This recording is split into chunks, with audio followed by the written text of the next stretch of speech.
Hello, it's Mark from Cars and Cameras, and I have a very exciting new Sony product to show you. Everything on my channel is all purchased by me, nothing is given to me, so you have an unbiased review. And so today, we're going to take a look at the Sony ZV-E10. This is the retail unboxing of this camera, and I got the camera with the Sony kit lens. This is the 16 to 53.5, 5.6 stop lens, and it's only $100 extra. As you can see, it does come with the smaller Sony battery. I know a lot of people were disappointed it did not come with the new larger battery, but the cool thing is this camera does have improved electronics, so the battery will last longer, and we will do lots of testing to see how it works. I will also be comparing this camera against other cameras to see just how good it really is. There's a lot of positive things about this camera.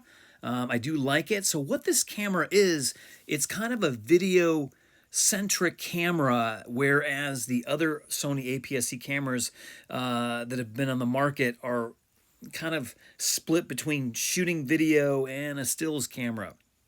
I think their layout is more like a stills camera. But the cool thing here, as you can see, it does have a nice big record button on the front. You got that zoom rocker on the top, so when you put a power zoom lens on or you use clear image zoom. Also, you can see here on the side, it's kind of hard to see, but you do have a headphone jack and you do have a microphone jack, which a lot of times with a Sony camera, maybe you got a microphone jack but no headphone jack. So here you have it all. So basically you can record in camera, and also this camera is very affordable. So I think if you're coming from a smaller camera, or maybe coming from a phone that you're using for video, this is a fantastic camera to get to upgrade. It's really not that expensive to upgrade to a camera like this that shoots some really great video. Yes, it is true that this camera does use existing sensor from this A6000 series cameras, but we're going to do a lot of testing with the camera and really see. So a camera that came out about a year ago is this Sony ZV-1 on the left, the white one. And you can see that this new Sony ZV-E10 is just a little bit larger. And what's really great about this camera is you can put different lenses on it. Unlike the ZV-1 here, which you are kind of stuck with the lens that comes with the camera.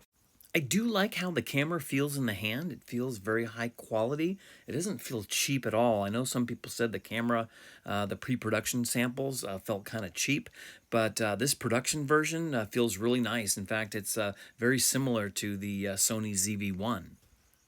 So be sure to check back on my channel for 4K uploaded videos on comparing and seeing how the video looks with this camera.